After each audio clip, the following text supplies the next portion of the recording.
Hello students. So let's continue our chapter 6 from civics, understanding our criminal justice system. So in this chapter, we already discussed in the previous video the role of police, the role of prosecutor and the different role of defense lawyer. So now we will start our next heading, that what is the role of the judge. The judge is like an umpire in a game and conducts the trial impartially and in an open court. Means अब यहाँ पे जज क्या कहा है कि जज एक जैसे कोई भी गेम में एम्पायर होता है उसका एक रोल प्ले करता है और जो भी ट्रायल मतलब अपना सुनवाई चल रही है किसी भी कोर्ट में ओपन कोर्ट में उसको क्या होता है इम्पार्शली किसी के साथ बिना भेदभाव किए अपना डिसीजन देता है. The judge hear all the witnesses and any other evidences presented by the prosecution and the defense.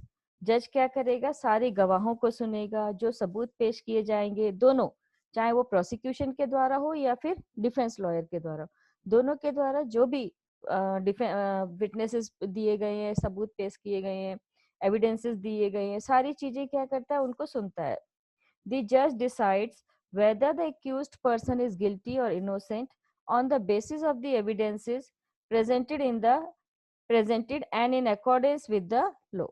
और उसके बाद जज ये डिसाइड करेगा कि जिस व्यक्ति को उसके सामने खड़ा किया गया है, जो अक्यूज्ड पर्सन है, वो गिल्टी है भी या फिर इनोसेंट है, और किसके बेसिस पे, अपने मन से नहीं करेगा बल्कि किसके बेसिस पे करता है, वो किसकी जो उसको एविडेंसेस वहां पे प्रेजेंट किए गए उसके सामने और according to within the law, means नियम में रहकर, जो कानून बना है उसके अंडर, कि इस कानून के अंडर में रहकर जो भी सबूत उसके सामने पेश किए गए, गवाह पेश किए, उसी के अकॉर्डिंग वो अपना जजमेंट देता है. If the accused is convicted then the जज प्रोनाउंसेस द सेंटेंसेस. अगर क्या है कि जो अक्यूज्ड पर्सन उसके सामने खड़ा है गिल्टी साबित होता है तो अपना सेंटेंस, सेंटेंस एक वर्ड यहाँ पे आया सेंटेंस, सेंटेंस का मतलब क्या हुआ, हिंदी में हम इसको क्या कह सकते हैं, एक तरह से हम क्या कहेंगे, सेंटेंस का मतलब क्या हो जाएगा, सजा सुनाना, अपना फैसला सुनाना, या फिर क्या कह देंगे उसको, सजा या फिर फैसला सुनाना. ठीक है, तो वो अपना फैसला फिर सुनाएगा. Now we come to our next heading, that is what is a fair trial. कि फेयर ट्रायल क्या है. अब एक वर्ड है कि फेयर ट्रायल, तो फेयर ट्रायल क्या हो जाएगा. Let's for a moment imagine what might have happened if the judge decided to try Shanti's case very differently. अब हम जरा इमेजिन करके देखें, सोच के देखें कि क्या होता कि जज अगर शांति के केस को, जो शांति एक हमने स्टोरी पढ़ी थी, एक ऐसी फिक्शनल स्टोरी थी जिसमें शांति काम करने वाली क्या है, बाई है, जो लोगों के घरों में काम करती है, डोमेस्टिक हाउस वर्कर है, और वो क्या कर रही है, अगर उसका केस जज ने एक अलग तरह से सुनाया होता.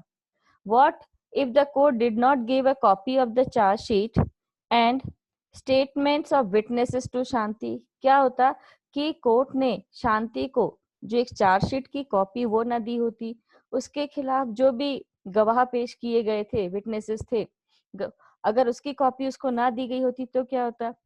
What if he held the trial in a secret location where neither Shanti nor Sushil were present? और कोर्ट क्या करता, जिस जगह इनका ट्रायल चल रहा था शांति का, वो कैसा होता, एक सीक्रेट प्लेस होती, जहाँ पे मतलब हमने कहा कि कहाँ पे चलता है ट्रायल, ओपन कोर्ट में. लेकिन अगर कहीं ऐसे चल रहा होता कि एक सीक्रेट प्लेस होती, ना तो शांति आ सकती थी ना वहाँ पे सुशील आ सकता था, तो क्या होता. If he what if he did not give Shanti's lawyer advocate Roy enough time to question the witnesses of the prosecution such as Mrs. Shinde, and instead had already decided that Shanti was guilty. और अगर court क्या करता, उसको एक lawyer नहीं देता, क्योंकि शांति कैसी थी, एक डोमेस्टिक वर्कर है और वो नहीं हायर कर सकती थी कोई भी वकील, तो उसको गवर्नमेंट के एक्सपेंसेस पे एक लॉयर प्रोवाइड किया गया, जो उसका डिफेंस लॉयर के रूप में, जिनका नाम क्या था, कमला रॉय. और अगर उनको ये परमिशन ना देता कोर्ट कि वो क्या करे, प्रोसिक्यूशन से क्वेश्चन कर सके, प्रोसिक्यूशन में कौन है, मतलब मिसेस सिंधे से क्वेश्चंस कर सके, क्यों, क्योंकि मिसेस सिंधे ने तो उसको गिल्टी मान ही लिया था, किसी ने मेरी चेन चोरी की है, बिना कुछ उसके मिसेस सिंधे ने क्या कहा कि यही चोर है, इसी ने चोरी की होगी. If this had happened, then it would be a case of an unfair trial.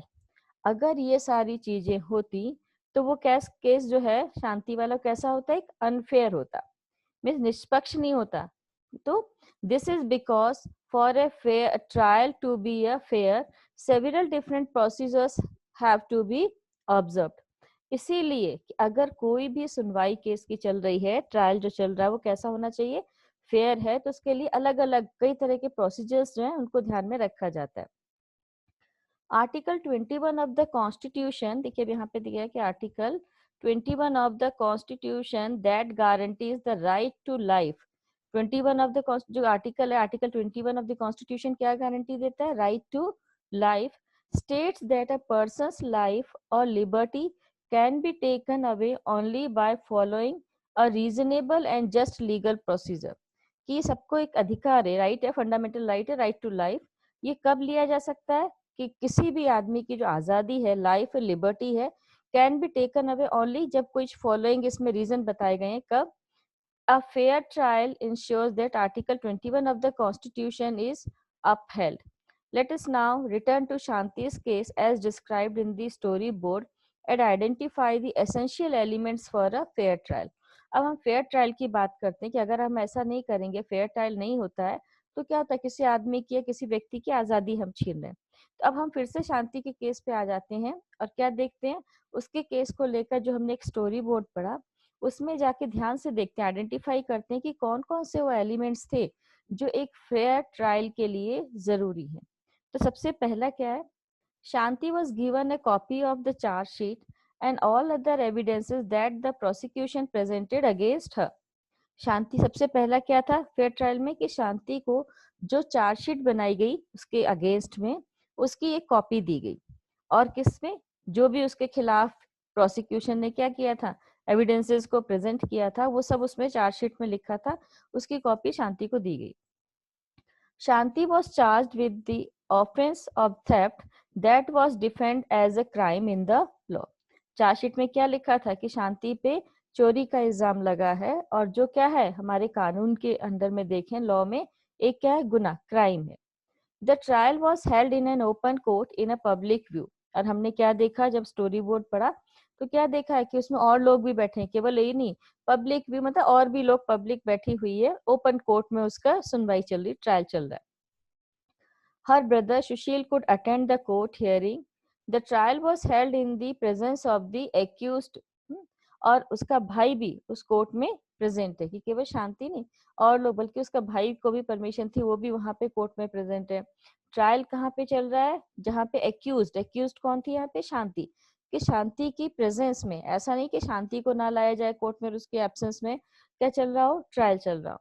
Shanti was defended by a lawyer, और शांति को एक सरकारी खर्चे पे, गवर्नमेंट एक्सपेंसेस पे एक लॉयर दिया गया। शांति's lawyer advocate Roy was given an opportunity to cross examine all the prosecution witnesses। और जो उसको वकील दिया गया है शांति को सरकारी खर्चे पे, जिसका नाम था रॉय, एडवोकेट रॉय, उनको ये मौका दिया गया, एक अपॉर्चुनिटी दी गई कि वो जो प्रोसिक्यूशन में है उसके साथ में क्रॉस क्वेश्चन कर सके, मतलब सवाल जवाब वो कर सके। Advocate Roy was given an opportunity to present witnesses in the Shanti's defence. और साथ इतने ही नहीं, एडवोकेट जो रॉय हैं शांति की लॉयर, उनको ये भी अपॉर्चुनिटी, मौका दिया गया कि शांति के बचाव में, डिफेंस में, इस बचाव में वो अपने गवाहों को या सबूत जो उनके पास है उनको क्या कर सके, प्रेजेंट कर सके। Although the police filed a case of theft against Shanti, the judge assumed her to be innocent। जब पुलिस ने उसको कहते हैं अरेस्ट किया था, तब क्या केस फाइल किया था, शांति को चोर मान लिया कि चोर ही इसने किए, तो ये चोर है। लेकिन फाइनल डिसीजन जब सुनाया गया जज ने, तो क्या सुनाया कि शांति को कैसा हुआ कि वो इनोसेंट है। It was the responsibility of the prosecution to prove beyond reasonable doubt that Shanti was guilty। In this case, the prosecution failed to do। अब क्या, ये प्रोसिक्यूशन की भी जिम्मेदारी होती है कि जब वो अपनी ड्यूटी कर रहा है प्रोसिक्यूटर, कैसा रीजन दे, उसके जो डाउट्स है, तो रीजनेबल डाउट्स है शांति के आगे कि उसको गिल्टी ऐसे साबित न करे, पहले रीजनेबल रीजन देखे कि सच में वो है कि नहीं। लेकिन इस केस में हमने क्या देखा कि प्रोसिक्यूशन भी अपनी ड्यूटी को सही तरीके से करने में फेल हो गया। It is significant that the judge decided the matter only on the basis of the evidence before the court. और ये जरूरी था कि जज क्या करता है, कोई भी डिसीजन क्या लेता है, कब लेगा, उसके सामने जो भी एविडेंसेस विटनेसेस सामने पेश किए जा रहे हैं उनके बेसिस पे अपना डिसीजन देता है. The judge did not jump to the conclusion that Shanti was the theft just because she was a poor maid servant. और जज एकदम कहते हैं कि जंप टू द कंक्लूजन, मतलब एकदम इस कंक्लूजन पे, इस निष्कर्ष पे नहीं पहुंच सकता कि शांति कौन है, एक चोर है. क्यों? क्योंकि एक गरीब है, घरों में काम करने वाली एक सर्वेंट है. तो जज अपना एकदम से ऐसे फैसला नहीं सुना सकते. इंस्टेड द जज remained impartial and since the evidence showed that some young man and not Shanti was a theft, he set Shanti free. और जज कैसा रहा? इम्पार्शियल, बिना किसी का भेदभाव किए शांति से उसने सारे केस को सुना और अपना फैसला बाद में सुनाया कि शांति चोर नहीं है, बल्कि कुछ और यंग बॉयज थे जो चोरी करते थे, इसीलिए शांति को रिहा कर दिया गया. In Shanti's case justice was finally done to her because she was given a fair trial. अब हम शांति की जब बात करते तो उसको फाइनली क्या मिला? जस्टिस मिला, न्याय मिला. क्यों?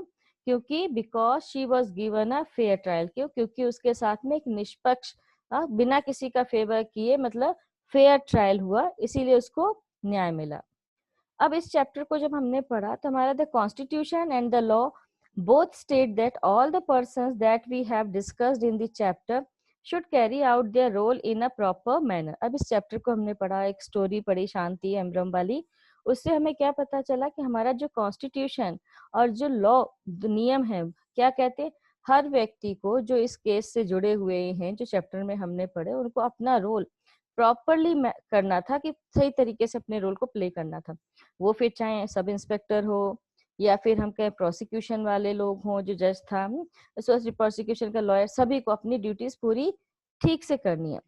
What this means that they all need to work to ensure that every citizen, irrespective of their class, caste, gender, religious and ideological background, get a fair trial when accused.